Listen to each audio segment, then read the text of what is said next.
మన సంస్కృతి, మన సాంప్రదాయాలు ఎప్పటికీ మనతోనే ఉండాలి. భారతదేశపు మహా గ్రంథాలు, కావ్యాల సంపూర్ణ సంకలనం. సబ్స్క్రైబ్ చేయండి. Tilak. A wide range of LED lights for indoor and outdoor use. GR Lights make India bright.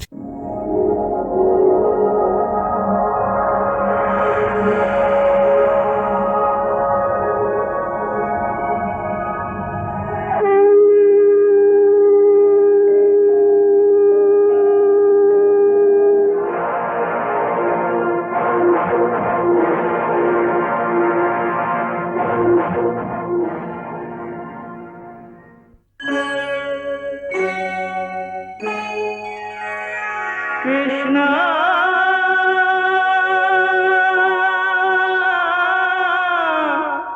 Krishna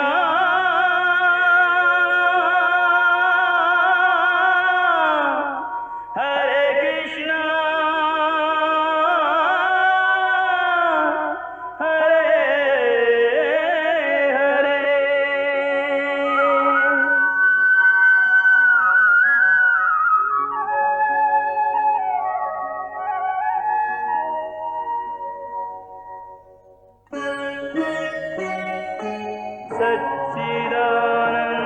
सच्चिदानन्दरूपाय विश्वोत्पत्त्यादिहेतवे तापत्रयविनाशाय श्रीकृष्णाय वयं नमः।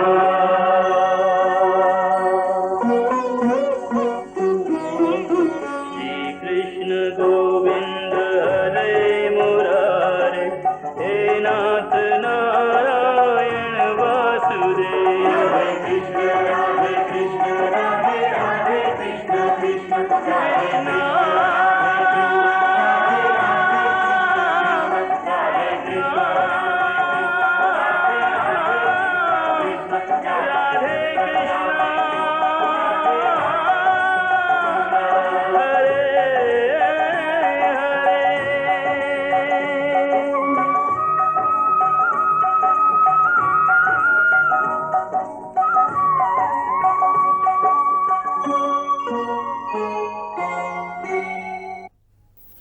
రాజసూయ యాగానికి సభాసదుల సమ్మతితో శ్రీకృష్ణుని అగ్రపూజకు అర్హునిగా ఎన్నుకున్నారు.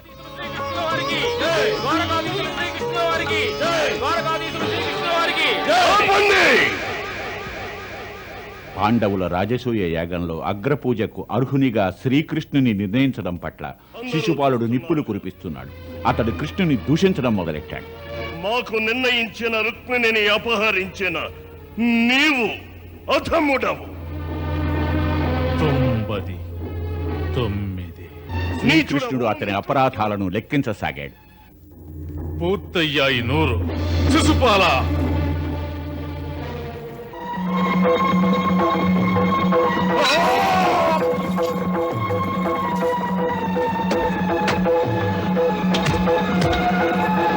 వంద తప్పులు పూర్తి కాగానే శ్రీకృష్ణుడు శిశుపాలుని సంహరించాడు. శిశుపాలుని మృత శరీరం నుంచి భగవానుడు విష్ణువు యొక్క ద్వారపాలకుడు జయుడు ఉద్భవించాడు. జయునికి 4 చేతులు ఉన్నవి. ఎందుకంటే వైకుంఠధామంలోని భగవానుని ద్వారపాలకులందరూ చతుర్భుజ రూపాలలోనే ఉంటారు. పిమ్మట జయుని వైకుంఠధామానికి తీసుకువెళ్లడానికి ఒక దివ్య విమానం దిగివచ్చినది. అందులో అతడు వైకుంఠానికి పయనించాడు.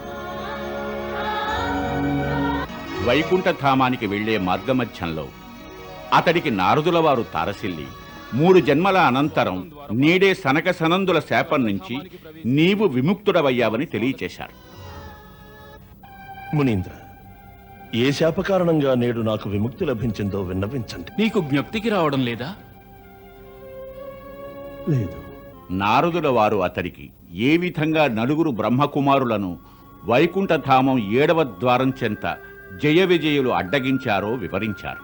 అందుకే మేము మిమ్మల్ని శపిస్తున్నాం. ఇక నుండి మీరు మధ్యలోకంలో నివసించండి.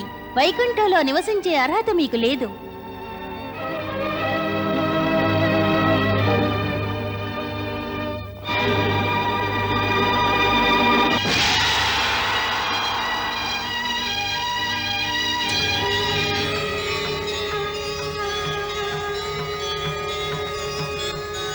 ప్రణామో సనాతన ఋషివర్లారా.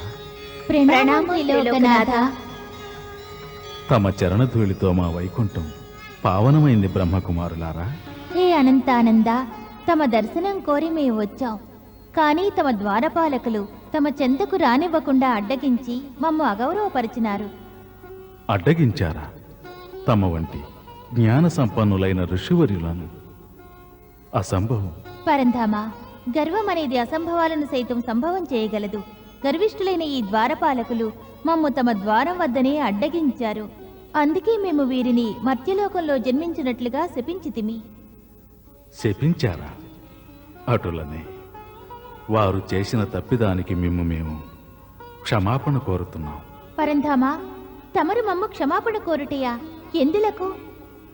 శాస్త్రానుసారం తమ సేవకుల పాప పరిణామాన్ని యజమాని కూడా భరించవలసి ఉంటుంది. అందువల్ల మా సేవకుల అపరాధానికి మేము క్షమాపణ కోరుతున్నాం. పరంధామ, తమరు మమ్ము లజ్జితులను చేయకండి. మా హృదయాలలో క్రోధపు జ్వాలలు ప్రజ్వరిల్లాయి. అది తలచి చింతించుచున్నాము. అదేనూ కాక మేము తమ ద్వారపాలకులను శపించితిమి. బ్రాహ్మణుడు క్రోధితుడు కారాదని శాస్త్రం వచించుచున్నది పరంధామ. ఈ కారణంగా తమరు మమ్ము దండించవచ్చు దీననాథ. మహాత్ములారా, మా సేవాజనులకు శిక్షలు ఉచితం కాదు. కావున మా సేవకుల యొక్క శాప వ్యవధిని కూడా తమరే నిర్ణయించి వారిపై కృప చూపండి. ధన్యులము దీనదయాళు. తమ వినమ్రతతో మా హృదయములను గెలుచుకున్నారు. తమ ఈ ద్వారపాలకులు మమ్మందరినీ అవమానించినారు. అందుచే ఈ ద్వారపాలకులు 3 జన్మల పాటు మర్త్యలోకంలో జీవించాలి. ఆ తరువాత వీరు మరల వైకుంఠమునకు చేరుకుంటారు. అటులైన 3వ ద్వారపాలకుడు సునందుడు ద్వారానికి దూరంగా ఉన్నాడు. అతనికే ఆదేశించారు. పురుషోత్తమ, మేము వీరితో వాదించుటను వీక్షించినప్పటికీ సునందుడు మమ్ము సమర్థించలేదు. అది అపరాధమే కదా. అందుచే అతను కూడా మర్త్యలోకంలో జన్మిస్తాడు. కాని అతడు ప్రతి జన్మలోనూ తమ భక్తుడిగా జన్మించి తమ యశోగానము చేస్తూ ఉంటాడు. బ్రాహ్మణుల వాక్యే మా వాక్కు కూడా. అది సర్వదా సత్యం. సత్యమన్నదే సదాశివం. శివమే నిత్య సుందరం అవుతుంది. తామిరువురు మా ధామాన్ని వదలి భూలోకానికి వెళ్ళండి. కృపానిధి, మాదొక విన్నపం. ఏమిటది? ప్రతి జన్మలోనూ మా మరణం మీ వలననే సంభవించాలి. మీ శ్రేయస్సు కోసం మేము స్వయంగా భూలోకంలో అవతరిస్తాం. మీరు మా ప్రియ ద్వారపాలకులు కావున మీకు మృత్యువు మా వల్లే కలుగుతుంది. జయ విజయులారా, మీరు భూలోకానికి వెళ్ళి మహర్షి కశ్యపులు వారి భార్య ద్యుతులకు వారి కుమారులుగా జన్మించండి. కొంతకాలం పిదప సునందుడు కూడా మీ చెంతకు చేరుతాడు. తమ ఆజ్ఞ శిరోధార్యం.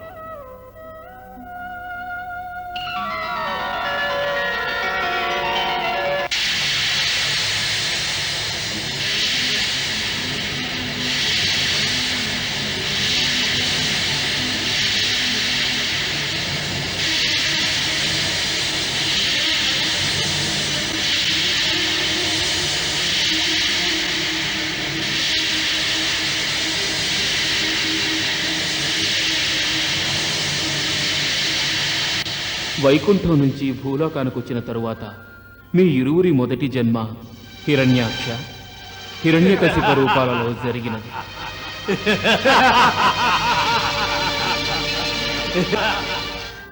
ఇరువురు దైత్యులు పరమ బలశాలులు. మీ యొక్క భుజబలాలతో వరుణుని, కుబేరుని, ఇంద్రుని కూడా మీ మృత్యులుగా చేసుకున్నారు. పృథ్వీ మీద మానవులు యజ్ఞయాగాల ద్వారా భగవంతుని ప్రార్థిస్తున్నారనే విషయాన్ని తెలుసుకొని హిరణ్యాక్షుడు శ్రీమన్నారాయణి పూజలను భగ్నం చేయదలచి ఆకాశం నుంచి పృథ్వీని తస్కరించి సముద్ర గర్భంలో దాచి ఉంచాడు.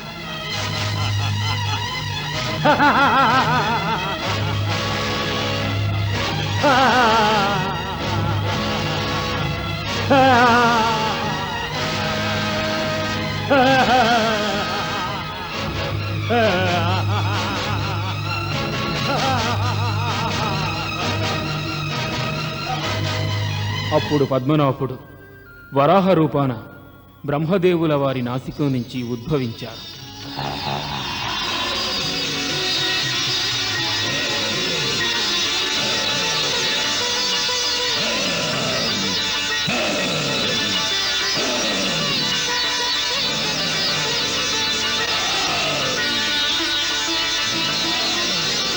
సముద్ర గర్భాన వారు హిరణ్యాక్షునితో యుద్ధం చేశారు.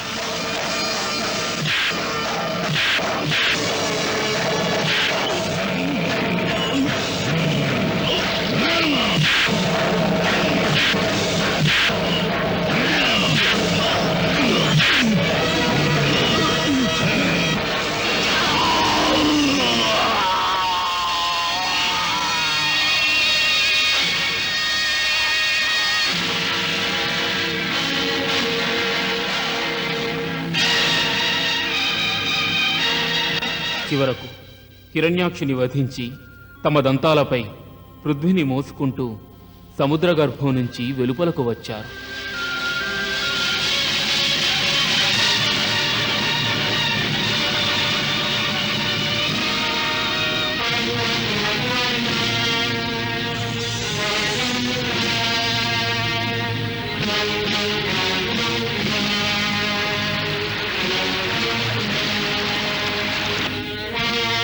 సోదరుని మరణం వలన హిరణ్యకశిపుడు మహాక్రోధితుడై శుక్రాచార్యుల వారి సలహా మేరకు ఘోర తపమాచరించి బ్రహ్మదేవుని వరాలు కోరాడు.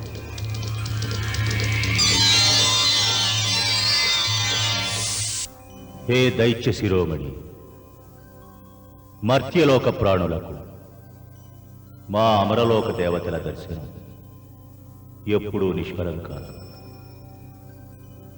అందువల్ల ఏ వరం కావాలో సంకోచించకు, మేము అవశ్యం ప్రసాదిస్తాం.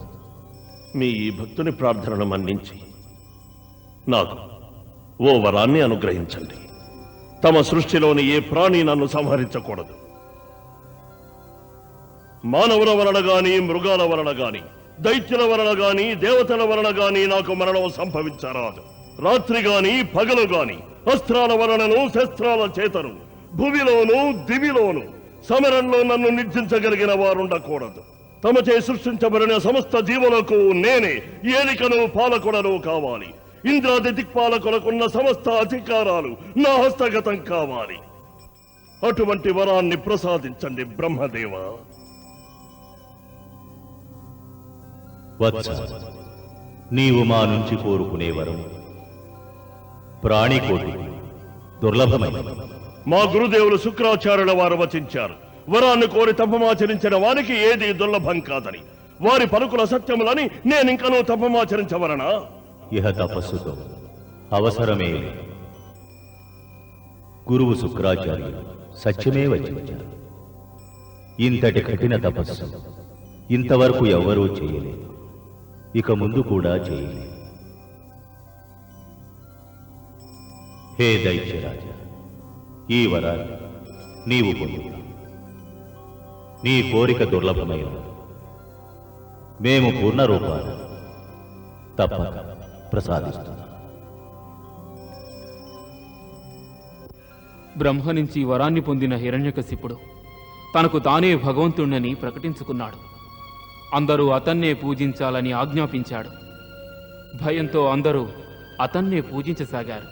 కాని అతని పుత్రుడు ప్రహ్లాదుడు మాత్రం తండ్రిని భగవంతునిగా భావించ నిరాకరించాడు. అతడు శ్రీహరినే పూజించసాగాడు. ఓం నమో భగవతే వాసుదేవాయ. ఓం నమో భగవతే వాసుదేవాయ. హిరణ్యకశిపుడు సహించలేక ప్రహ్లాదుని వధించాలని ప్రయత్నించాడు. దైత్యులారా,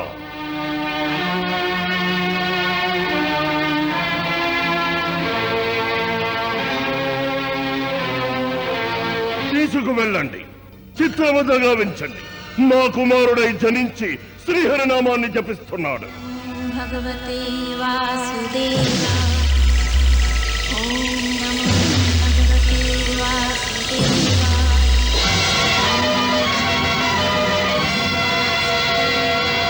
విసిరేయండి.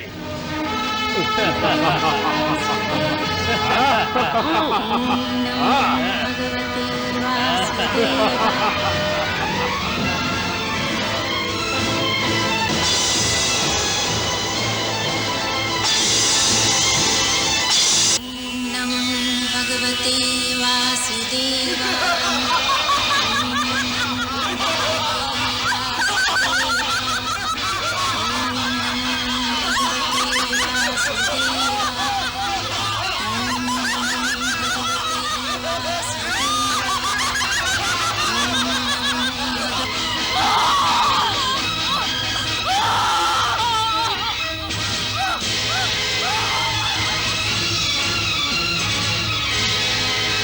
కానీ పురుషోత్తముని కృప వలన ప్రహ్లాదుడు ప్రతిసారి జీవించసాగాడు. చిట్ట చివరికి తన స్వహస్తాలతోనే ప్రహ్లాదుని సంహరించాలనుకున్నాడు. అప్పుడు భగవానులు శ్రీహరి నరసింహ రూపాన ఓ స్తంభం నుంచి వచ్చారు. ఈ స్తంభంలోనే నీ శ్రీహరి ఉంటే ఈ స్తంభము ఉండదు, నీ శ్రీహరి ఉండడు.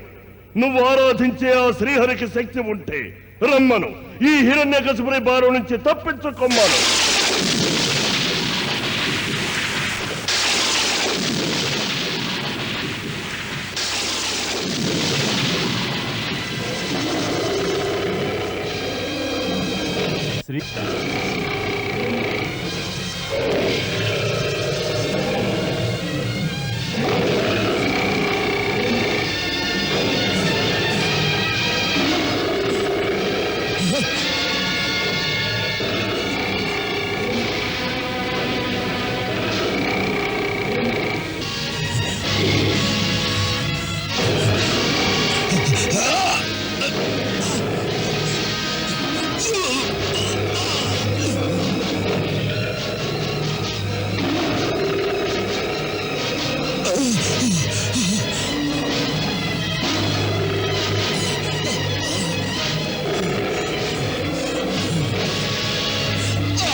అసురవంశ హిరణ్యకశ్యప, నీకు బ్రహ్మదేవుల వరమున్నది. నీవు వారి సృష్టి వలన మరణించవు. కానీ భగవానుడు నరసింహుడు బ్రహ్మదేవులచే సృష్టింపబడలేదు. వారు నరులు కారు, మృగము కారు, దేవతా కారు, దైత్యుడు కారు. ఈ సమయం పగలు కాదు, రాత్రి కాదు. ఇది సంధ్యా సమయం. నిన్ను అస్త్రంతో చంపడం లేదు, శస్త్రంతోనూ చంపడం లేదు. నిన్ను నరసింహ భగవానుడు కొరగోళ్లతో సంహరిస్తున్నారు.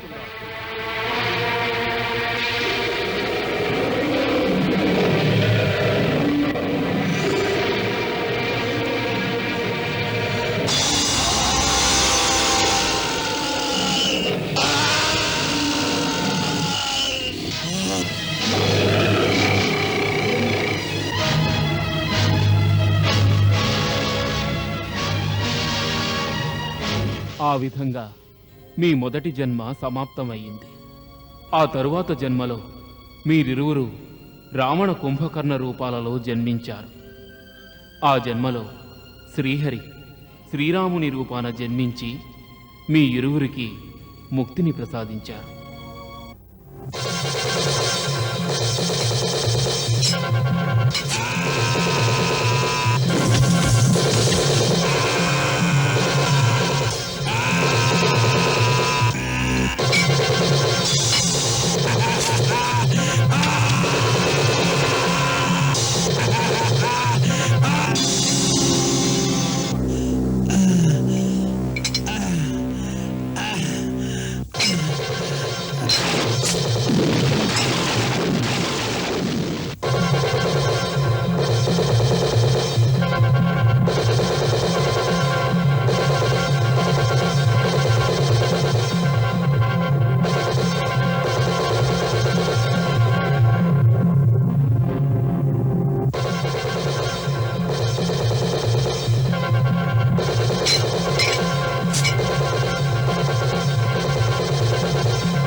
శ్రీరామ.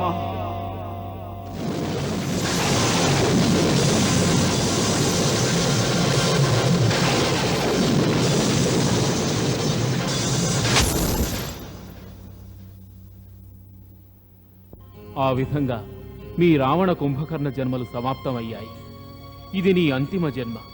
ఇందులో నీవు స్వయంగా శ్రీకృష్ణుల వారి అత్తగారి పుత్రుడివైన శిశుపాలిని రూపాన జన్మించావు. ఆ పరంధాముడు నీ అఘాయిత్యాలను సహించలేక నిన్ను సంహరించి నీకు మానవ రూపం నుంచి విముక్తిని ప్రసాదించారు. మునీంద్ర, నాపై కృపతో వివరించండి. ఈ జన్మలో నా సకుడు విజయుని వృత్తాంతం. అతడు శ్రీకృష్ణుల వారి పెద్దత్తగారి పుత్రుడైన దంతవక్రుని రూపాన నీతో పాటే ఈ ధరిత్రిపై జన్మించాడు. త్వరలోనే అతడు కూడా భగవానులు శ్రీకృష్ణుల ద్వారా ముక్తి పొందుతాడు. ఆ సమయం ఎప్పుడు?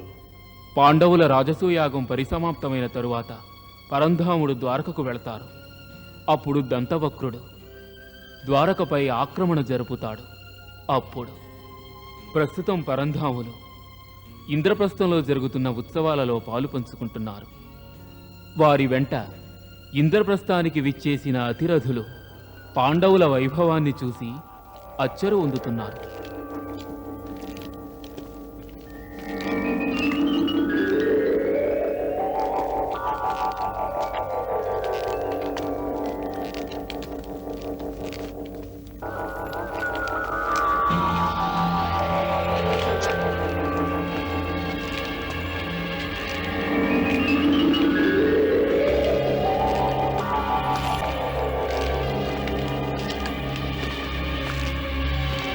దయచేయి మేనల్లుడు. ఏమైంది ఏమైంది మేనల్లుడు?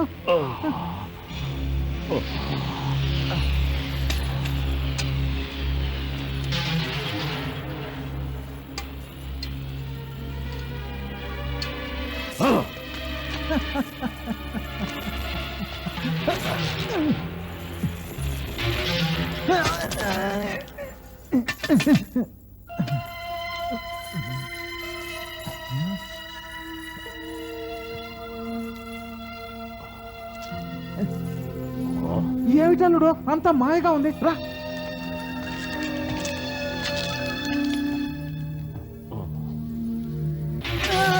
బాబగారు,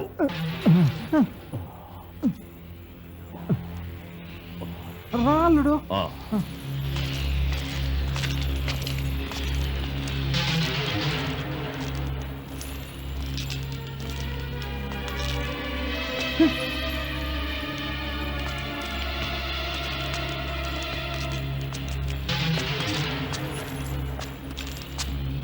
అంతా మాయాలోకంలో ఉంది.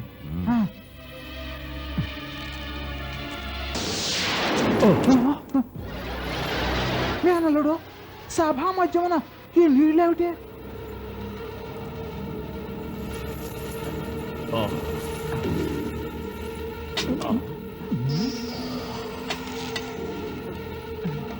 మరి అల్లుడు, ఇప్పుడు నీళ్లున్నట్టా లేకపోతే లేనట్టా?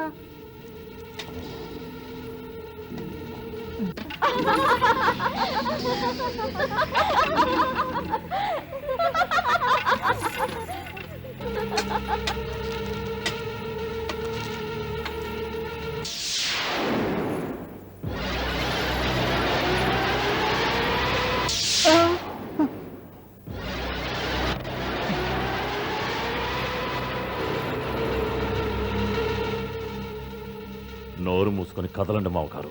అంతే మరి, పద.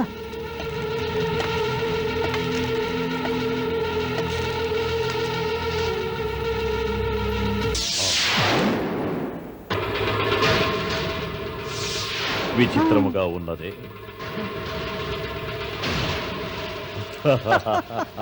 పదమేనల్లుడు.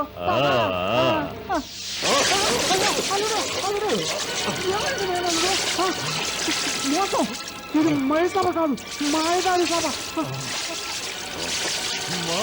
జాగ్రత్తలు చూసి.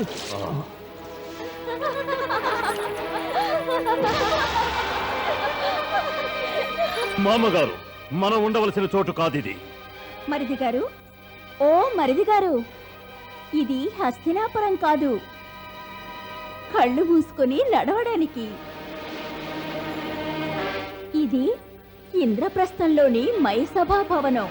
ఇక్కడ కాస్త కళ్ళు తెరుచుకొని నడవలసి ఉంటుంది.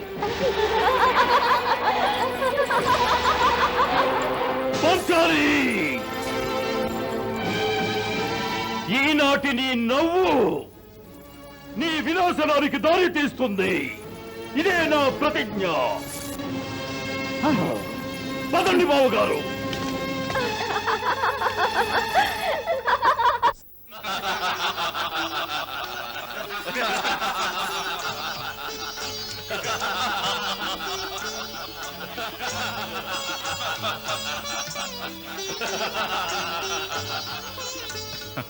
ఇక మాకు సెలవా? అంత తొందరెందుకు? మేమిక్కడి నుంచి అంత త్వరగా వెళ్ళనివ్వం కృష్ణయ్య. మహారాజా, అవశ్యం వెళ్ళాలి. ఎన్నో దినాలుగా మేమిరువురం ద్వారకకు దూరంగా ఉన్నాం. అక్కడి సమస్యలు ఎవరు పరిష్కరిస్తారు? మాకు మాత్రం మీ సోదరులిరువురిని వదిలుండడానికి కష్టంగా ఉంది. అందుకే మేము మా అగ్రజుల్ని ఇక్కడే వదిలి వెళ్తున్నాం. వారికి తమతో పాటే తోడుగా కొన్నాళ్లు ఉండాలనుంది. వారికి మారుగా మా ప్రియసకుడు అర్జునుని వెంట తీసుకెళ్తున్నాం. వెళ్ళనివ్వండి మహారాజా యుధిష్ఠిరా, వెళ్ళనివ్వండి కృష్ణయ్యను. అక్కడ 1000 కళ్ళతో రుక్మిణి ఎదురు చూస్తూ ఉంటుంది. ఇక మేము తమను ఆపడం అనుచితమే. తమ ప్రియసకుడు అర్జునుడు కూడా తోడుంటాడు కదా. అవును మహారాజా, మాకిక వెళ్ళడానికి అనుమతి ఇవ్వండి. అవశ్యం. శుభగడియలు మొదలయ్యాయి. బయలుదేరండి కృష్ణయ్య.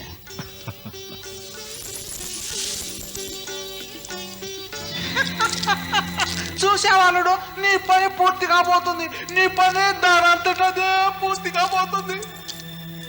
ఏం పని మామగారు? ఆ మాత్రం గ్రహించలే వాళ్ళుడు. కృష్ణుడు అర్జునుని వెంటేసుకుని ద్వారకా నగరానికి వెళ్ళాడు. వెళ్ళిపోతే మనకేమిటి? మనకేమిటంటే ఏమిటి? మనకు దక్కాల్సింది మనకు దక్కింది కదా, అది తెలియదు అల్లుడు. మాకు దక్కినదేమిటి? బలరాముడు మేనలుడు, బలరాముడు. అది ఒంటరిగా. ఎప్పుడే ఉంటావు అల్లుడు? ఎప్పటికైనా ఒప్పుకుంటావా మన పని పూర్తి కాబోతుందని? మామగారు, మీరు చెప్పేది సబబుగానే ఉన్నది. ఆ మాట చాలు. ఇక మీద బలరామునికి సేవలు చేయటమే ముఖ్యమైన పనిగా పెట్టుకో. ఎలాగైనా ప్రయత్నించి అతన్ని నీ గురువుగా ఒప్పుకునేలా చేసుకో మేనల్లుడు. అలా చేస్తే నిన్ను కాక ఇంకెవరిని వరించదు విజయలక్ష్మి. సరే మామగారు, అలాగే.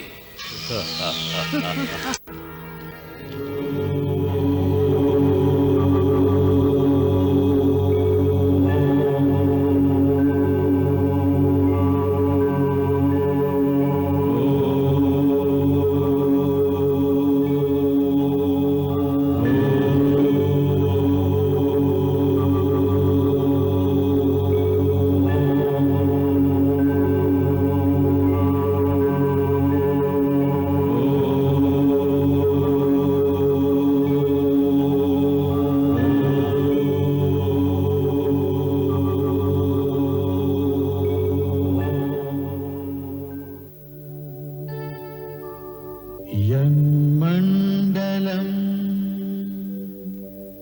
ज्ञानघनं त्वगम्यं त्रैलोक्यपूज्यं त्रिगुणात्मरूपम्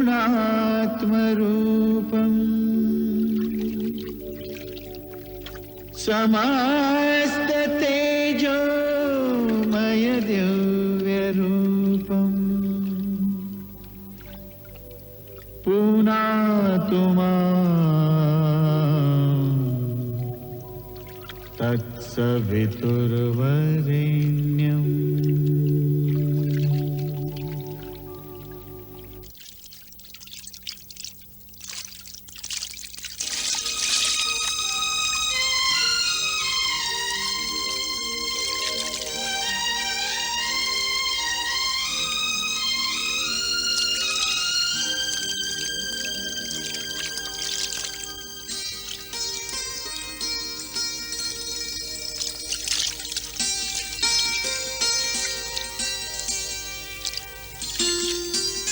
ఎవరది?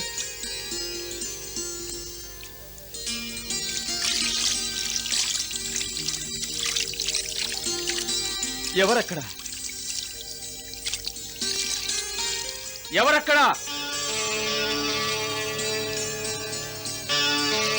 మా మార్గంలో పుష్పాలు పరిచి మమ్మ గౌరవిస్తున్న ఆ వ్యక్తి పట్ల మేం ప్రసన్నులమైనా.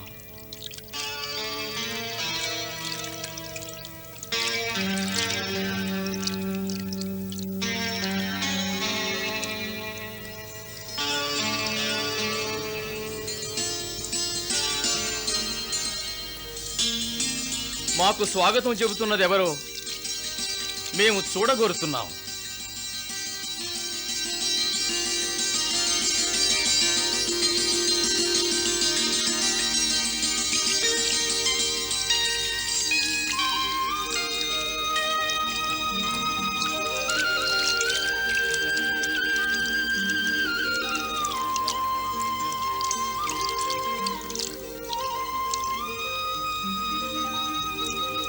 ఆ మహాశయులెవరో మాకు దర్శనమిస్తే మాకు ఇంకా సంతోషంగా ఉంటుంది.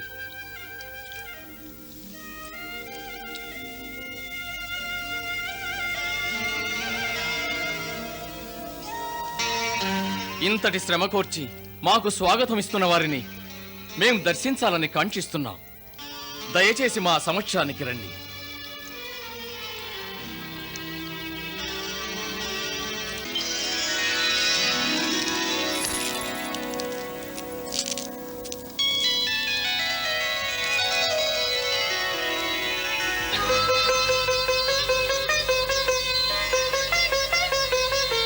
ప్రణామం ద్వారకాధీశ. దుర్యోధన, నీవా? అవును మహానుభావ.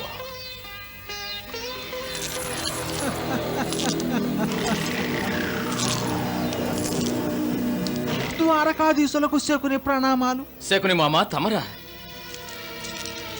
స్వాగతం బలరాము మహాశయ, సుస్వాగతం. ఈ విధంగా పుష్పాలను పరిచి మాకు స్వాగతం చెప్పవలసిన అవసరం ఏమిటి? ఇటువంటి స్వాగత సత్కారాలు అందరికీ లభించవు. కొందరు మహనీయులకే లభిస్తూ ఉంటాయి. తమకు తెలియని విషయం ఒకటి ఉంది. హస్తినాపుర యువరాజులు సదా తమరినే పూజిస్తుంటారు.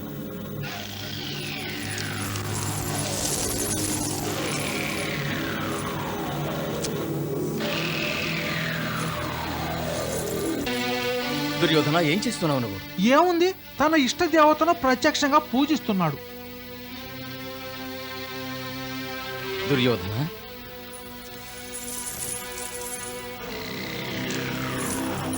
నీ వినమ్రతకు మేము ప్రసన్నులమైనాం.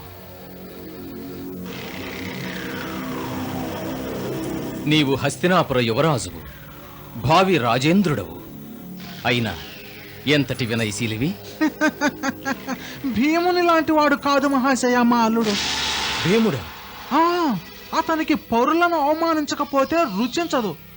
ముఖ్యంగా పెద్దలను అవమానించటంలోనే సదా ఆనందిస్తూ ఉంటాడు.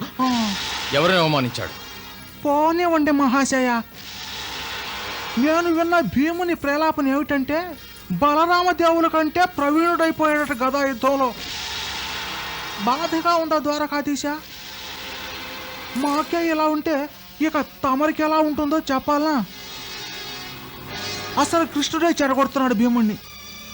నిజం చెప్పాలంటే తమరింతటి బలశాలులు అయ్యుండి ఎంతటి వినమ్రులు. ఆ మధ్య ఒకసారి శ్రీకృష్ణుని కలిసినప్పుడు నవ్వుతూ మాటలు అన్నాడు, బలరామాగ్రజులు సదా మమ్మల్ని మందలిస్తుంటారని. ఆ మాట వాస్తవమే. కృష్ణయ్య మాకు అనుజుడు. అతన్ని మందలించడానికి మాకు అధికారం ఉంది. ఆ విషయం కృష్ణుడు అర్థం చేసుకుంటే అసలు గొడవే లేదు. మా అగ్రజుడు పనులు చేయకుండా తెలివిగా తప్పించుకుంటున్నాడు అన్నాడు. కృష్ణయ్య అలా అన్నాడా? మరేమనుకుంటున్నారు ఏమల్లుడు? అవును మామగారు.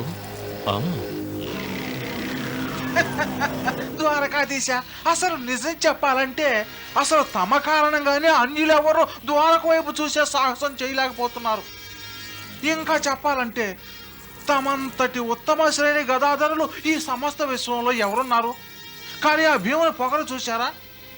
తెగ తిని పొట్ట పెంచుకొని పెద్ద గదాధరుడని విర్రవెక్కుతున్నాడు. గదాధరుడు? శకుని మామ, మీ మేనల్లుడు దుర్యోధనుడు కూడా అంతకంటే శ్రేష్ఠ గదాధరుడు కాగలడు. అవశ్యం కాగలడు ద్వారకాధీశ, అవశ్యం కాగలడు. కానీ దుర్యోధనుడు శ్రేష్ఠ గదాధరుడు కావాలంటే తమోంటి గురువుల ఆవశ్యకత ఉంది.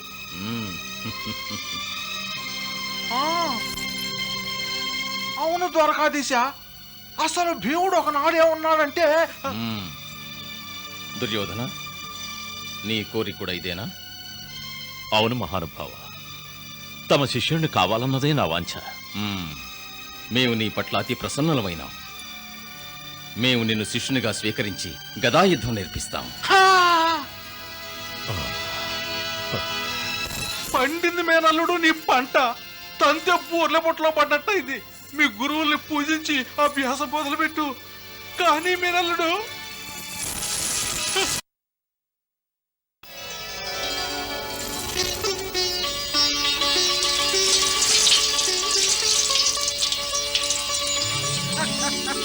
ద్వారకాధీశులంటే ద్వారకాధీశులే.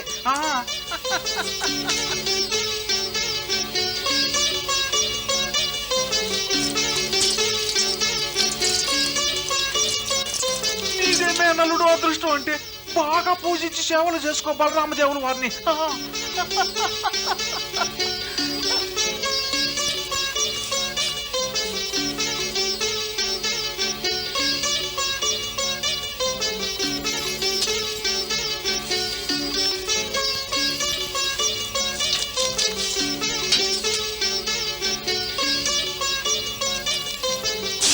గురుదేవ, తమరి ధృతరాష్ట్రపుత్రుడు దుర్యోధనుని శిష్య పరమాణువుగా స్వీకరించండి.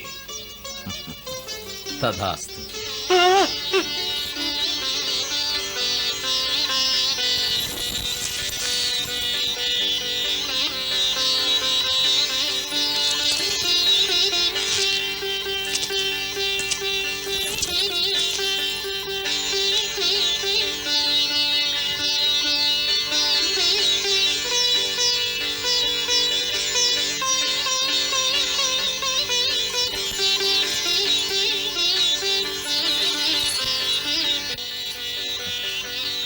దుర్యోధన, నేటి నుండి నీవు మా శిష్యుడివైనావు.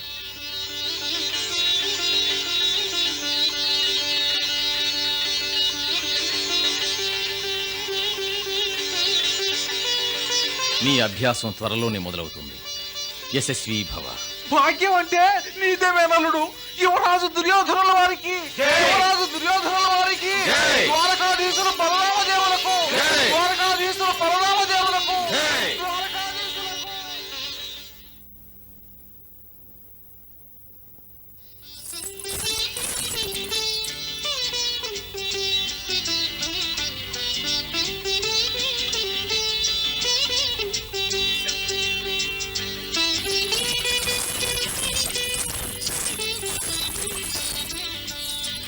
రుక్మిణీదేవి,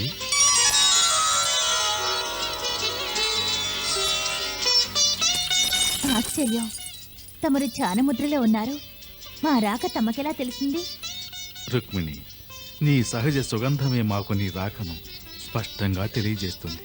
నీ ప్రతి కదలిక మా హృదయంలో స్పందనలు కలిగిస్తుంది. రుక్మిణీదేవి, నీవు మాకు ప్రాణ సమానురాలవు. బహు చమత్కారులే. స్త్రీలను పొగడడం తమ నుండి నేర్చుకోవాలి. పసితనంలో వెన్నను దొంగిలించిన వారు నేడు మా హృదయాలను దొంగిలిస్తున్నారు. మా ఉద్దేశంలో తమరు సత్యభామ చెంతకు వెళ్ళినా ఇంత మురిపంగా బామా నీవే నా ప్రాణానివి అంటారు. ఏమైనా రుక్మిణి, ఉత్తమ లక్షణాలు ఎన్ని కలిగి ఉన్నా కూడా తప్పకుండా మత్సరం ప్రతి స్త్రీలోనూ ఉండే తీరుతుంది. మాటలలో తమరు మహాసమర్థులు. చెప్పండి, ఎవరి గురించి ఆలోచిస్తున్నారు? మేమిప్పుడు శకుని మామ లీలలకు ఆనంద పారవశ్యంలో మునిగాం. శకుని మామ ఏం చేశాడట? అతడు అమాయకుడైన మా బలరామాగ్రజులపైన ఎటువంటి పాచిక ప్రయోగించాడో ఏం చెప్పమంటావు రుక్మిణి? అతని కోరిక ఇప్పుడు ఫలించింది కూడా. మహాచతురుడు మామ శకుని. మాకేమీ బోధపడలేదు. అతడలా పాచిక వేశాడో లేదో మనసా వాచా దుర్యోధనుని మా అగ్రజులు తమ శిష్యునిగా స్వీకరించారు. భేదభావాలు సృష్టించి ఎత్తులు పై ఎత్తులు వేసి ఆనాడు ఈ శకుని కౌరవ పాండవుల వైషమ్యాలకు కారకుడయ్యాడు. ఈనాడు మళ్ళీ కుయుక్తితో కృష్ణ బలరాముల్ని విడదీసే ప్రయత్నాలు చేస్తున్నాడు. మా బలరామాగ్రజులు సైతం అమాయకత్వంతో ఆ జిత్తుల మారి నక్క ఎత్తులకు చిత్తైపోయారు. రుక్మిణి, ఎత్తులు తమరు కూడా వేస్తారు కదా?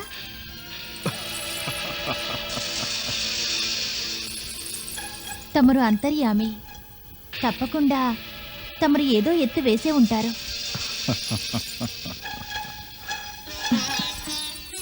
ఇకపై తమ రాజకీయాలను తగ్గించుకొని తమ సోదరు సుభద్ర విషయంలో శ్రద్ధ వహించాలి. ఆమె యుక్త వయస్కురాలైంది. మనం ఆమెకు వివాహం జరిపించాలి. అందులో మాకు మాత్రం అభ్యంతరం ఏముంటుంది? శుభస్య శీఘ్రం. తమరు ఆ విషయాన్ని మరచినారు స్వామి. వివాహానికి వధూవరులు ఇరువురూ అవసరం. ఆమె కోసం ఓ చక్కని వరుని వెదకాలి. రుక్మిణి, సుభద్ర కోసం వరుణ్ణి వెతకాల్సిన అవసరమే లేదు. వరుడే వెతుక్కుంటూ వస్తాడు.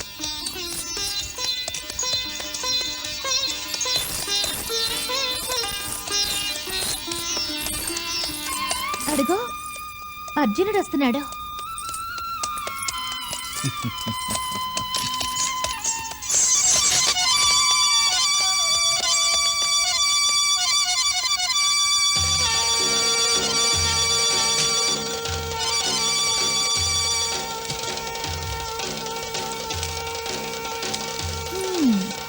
ఇప్పుడు మీ ఎత్తేమిటో మాకు బాగా అర్థమైంది.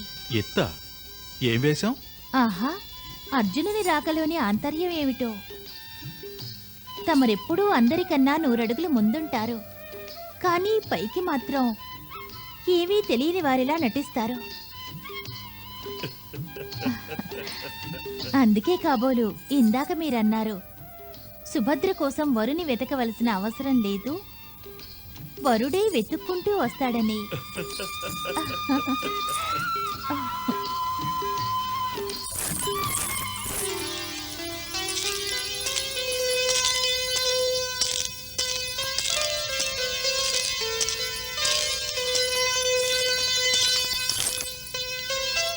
వాసుదేవ,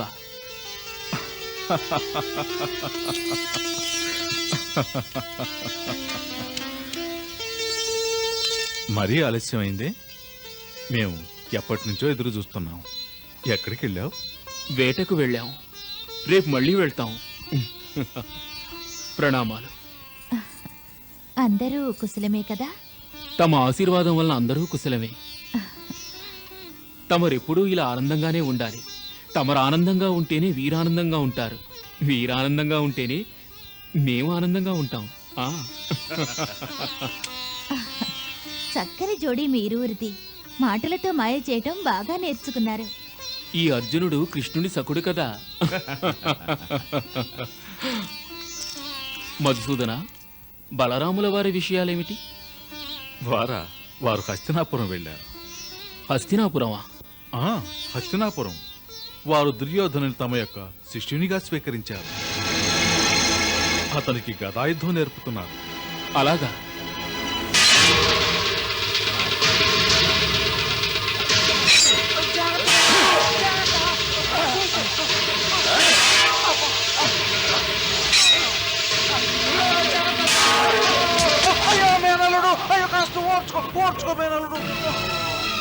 దుర్యోధన,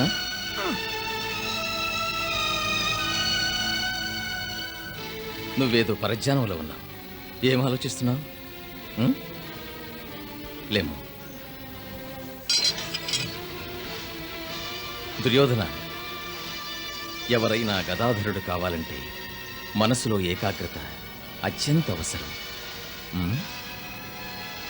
పద.